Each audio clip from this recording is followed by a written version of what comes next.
belajar kecerdasan. Tapi kok kalah tenar, ini apa ini rahasianya? Biar kita bisa mencontoh, karena ini perlu dicontoh, sesuatu yang baik perlu dicontoh. Betul Ustaz. Kadang hidup ini kita tidak tahu apa yang akan terjadi, Habib. Contohnya saya dapat tongkat 2 malam ini pun tak pernah terlintas di pikiran saya. Kok bisa saya dapat 2? Ini apa isyaratnya ini? Apa artinya masna wa sulasa?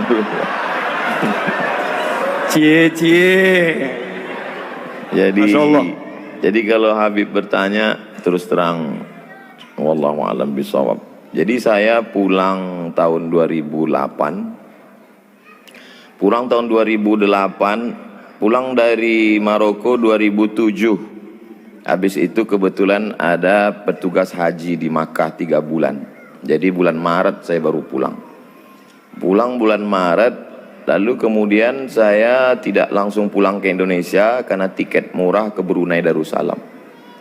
Saya buat surat lamaran cari kerja itu 15, Habib. Masih ada sampai sekarang saya simpan. Tuh kenang-kenangan. Gak ada yang diterima satu pun. Akhirnya saya di Jakarta menerjemah buku. Buku yang saya terjemah itu lebih kurang 40 buku.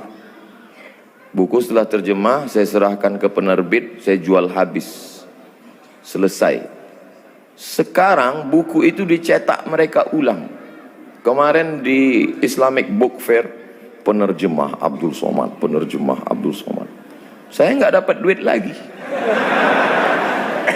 Karena buku itu saya terjemah 10 tahun yang lalu. Saya nggak tahu kalau saya akan jadi ustadz terkenal. Lalu kata ibu saya, kau pulanglah ke Riau. Saya bilang sebelum pulang saya mau ikut tes dulu. Tes dosen di UIN Ciputat. Saya ikut tes dosen. Tes bahasa Arab, bahasa Inggris, lulus. Tes potensi akademik, lulus. Semuanya alhamdulillah lulus. Sampai tes wawancara di kantor Kemenak di depan Masjid Istiqlal. Tinggal 2. Yang satu saya, yang satu anak UIN. Menurut perkiraan saya lulus. Karena tesis saya 300 halaman pakai bahasa Arab sudah diuji di Darul Hadis oleh 3 profesor. Rijalul Muwatta' was Sahihain alladzina dha'afahumun Nasa'i fi kitabid du'afa wal matrukin jam'an wa dirasah. Lengkap semua. Saya yakin saya lulus. Saya bisa jawab semua. Beberapa minggu setelah itu dapat jawaban. Saya waktu itu di terminal Kampung Melayu. Saya buka SMS. Kau nggak lulus, Mat. Lembut aspal Kampung Melayu itu saya bilang. Saya tidak dendam. Kata-kata Buya Yahya tadi, berdamailah dengan hati. Saya tidak dendam dengan yang mengetes saya. Yang menidak lulus karena itu saya tidak. Saya cuma mau mengingatkan mereka supaya mereka tonton YouTube saya hari ini.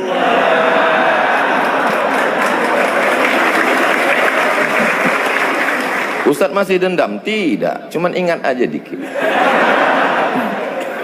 Kata mak saya, pulanglah nak ke Riau. Saya bilang kita nggak punya koneksi, kita mau kenal sama siapa? Kau pulang aja.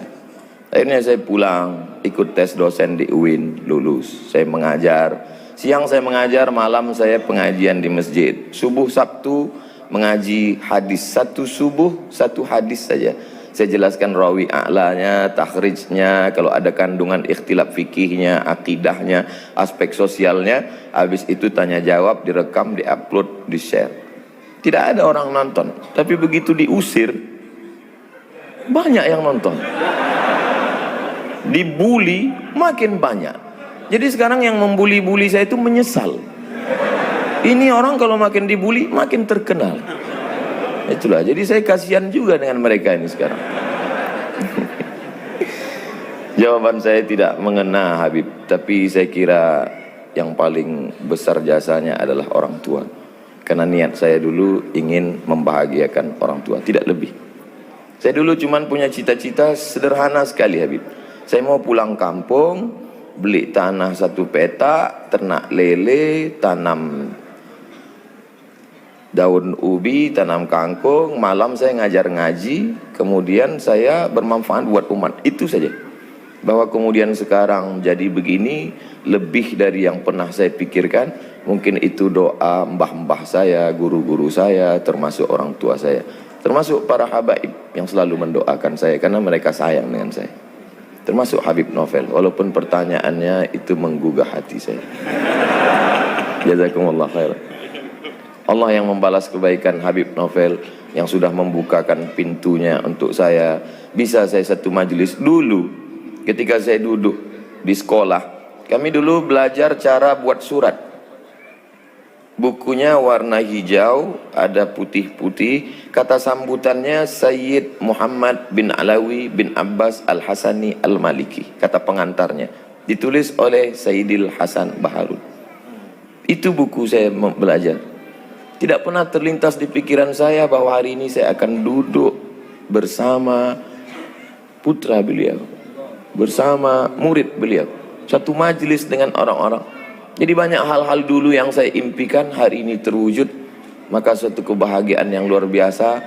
Kalau duduk bersama zuriat Rasulullah saja begini indahnya, bagaimana agaknya duduk bersama Sayyidina Muhammad SAW.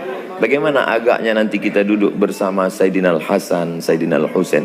Innal Hasan wal Husain sayyida syababi ahlil jannah. Kalaupun tidak engkau takdirkan kami dekat dengannya, ya Allah, paling tidak kami dapat melihatnya dari jauh pun jadilah. Tapi paling tidak kami berharap masuk ke dalam surgamu, ya Allah. Mungkin itu aja Habib. Barakallahu fikum. Allah barik fina fikum. Masya Allah.